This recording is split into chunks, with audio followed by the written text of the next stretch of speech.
1-800-522-8673. My guest tonight has been at the forefront of the music industry for the last decade, from his days in Nirvana to his current gig as the lead singer of the Foo Fighters. Their current album, There Is Nothing Left to Lose, just won Best Rock Album at Wednesday's Grammys. Please welcome Dave Grohl. Dave. How you doing, Dennis? How are you? Good to see you. That's great. Nice. Yeah. Thank you very much. Great. Thank you. Thank you. Now, where was I watching an old video of Nirvana where the big guy threw his guitar up and whacked his head? That was the 92 VMA MTV Music Awards. Our bass player, sometimes at the end of a show, we're just trashing shit and fucking everything. And drums are breaking, and Chris would do this thing. He's 6'7.5". He'd take the bass and he'd throw it 20 feet up in the air and catch it. And so at this Video Music Awards thing, throws it up in the air, blinded by the light, smack down on the head, winds up on the floor, and I didn't realize what happened. And afterwards, everyone's coming up to me, "Where's Chris? Where's Chris? Where's Chris?" I'm like, "I don't know, what's wrong?" "Dude, he knocked himself out with the bass. He knocked himself out with the bass." So we're all running around looking for him and behind this super arena dome thing, and I could picture him like in the fetal position in a broom closet with a huge lump on his head, like, and I run into this one room and I open the door and there's Chris with this huge lump on his head drinking champagne with Brian May from Queen, just like. You know, when Cobain looks over it and says, "Dude, that's fucked up," It's the real really deal. made a statement. It's the real deal. Now, you won a Grammy the other night, and I'm wondering, you know, part of the charm of Nirvana, the Foo Fighters, is sort of, well, I always detect some sort of suitable degree of indifference about those sort of trappings, and I wonder what, I know you don't want to, obviously you don't want to accept something and then make fun of it. I'm not asking you to do that, but does it mean that much to you? The one thing I was most proud of was that, and I said this in the speech when we accepted it, we made this album in my basement. 3 total burnouts building a studio. You build it? Yeah, it's easy, I guess. I mean, we just Vila, this old studio. Yeah, exactly.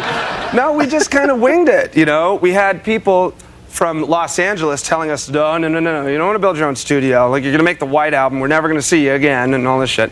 And so people were telling us, you got to hire an acoustic engineer, you got to do this, you got to do that, and we were just like, really? I thought maybe you could just soundproof it with egg cartons and then just put up mics, and we did it, and we made the album for nothing. So it didn't have a lot of trappings to it, and you proved you can, the heart, or I don't want to sound like Huey Lewis, but the heart of rock and roll still is about just doing it yourself, man. And it was the greatest thing, and I was so proud that from ground up, we built the studio. We recorded and produced it with our friend Adam, super mellow. All we did just drink Coors Light, play basketball, have barbecue, and then, does that sound any good to you? Like, it was like, it wasn't like the conventional route, and then all of a sudden it gets a Grammy. And I was like, awesome! Like, it's, you know, like, just to everybody, it was great, so.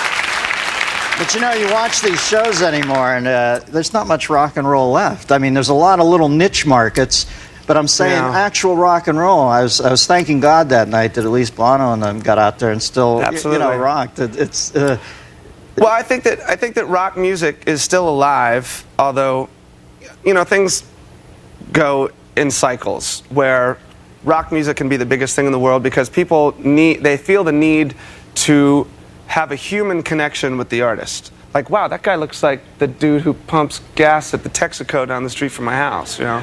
And then you get sick of that, and you think like, oh, everybody's fucking ugly, and everybody looks too normal, and then you get Marilyn Manson, and then you're like, cool, awesome, you're excited, and then after a while you're like, wow, do people make music anymore?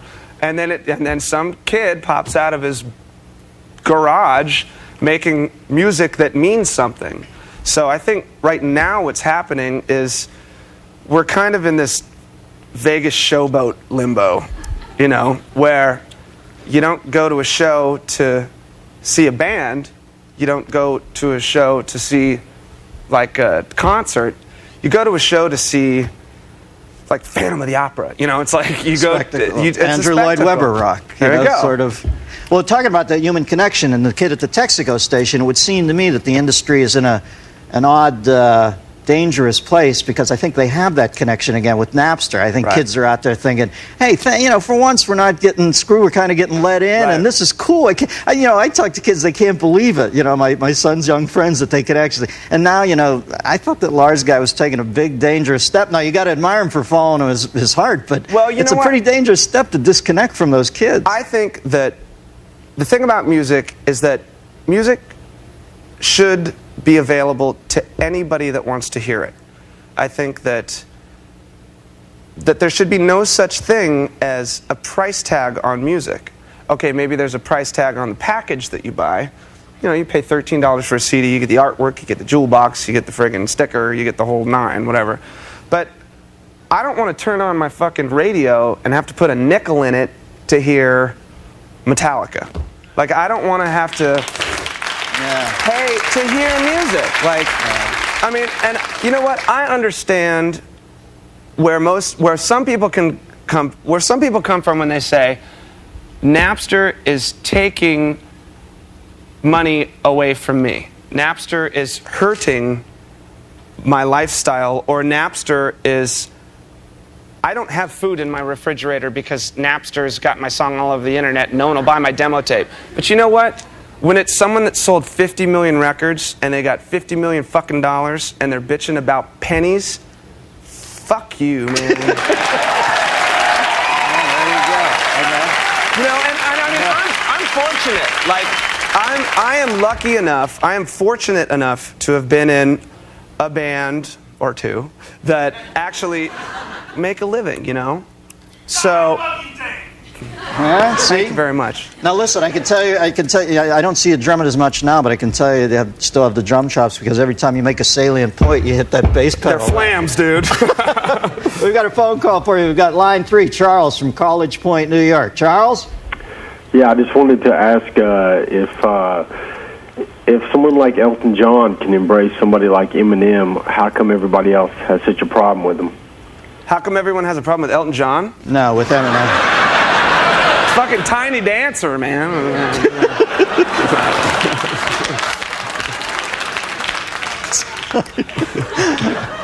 Muskrat Love. I don't know. What do you make of the Eminem thing? It seems like much ado about nothing. There's always been somebody who feels like they have to shock, and absolutely. I don't know. It wasn't, to me, it didn't. I mean, I know of all the controversy. I know all the people Eminem pissed off, and I didn't really pay attention to it. But the best part was that we were doing press after we got the Grammy, walked through the press lines, and we were getting the Eminem Elton John question every interview. We're talking like 50 interviews in a row.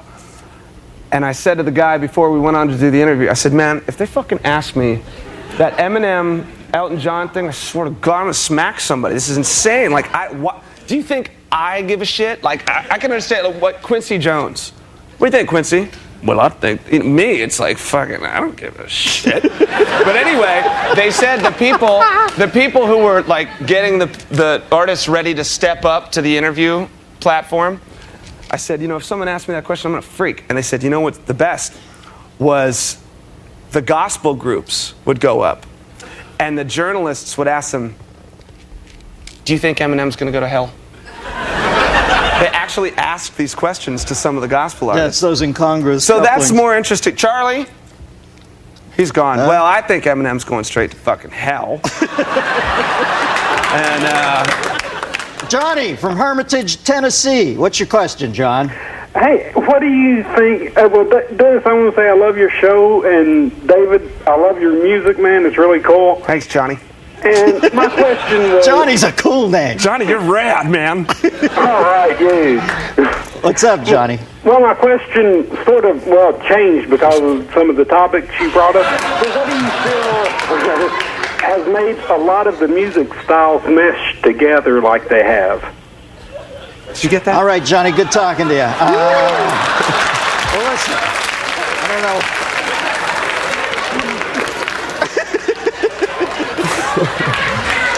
Well, Grohl, I must tell you, man, the highest compliment I could pay somebody in rock and roll is to say, I think you got a lot of Neil Young in you. That's who you Well, I remind do. me of. I do have. A lot of. I need a lot of iconoclasts in my guys. There's nothing worse than a radical with a publicist, and I dig your vibe, man. It's good to meet you. Dave Grohl, ladies and gentlemen. Stick around.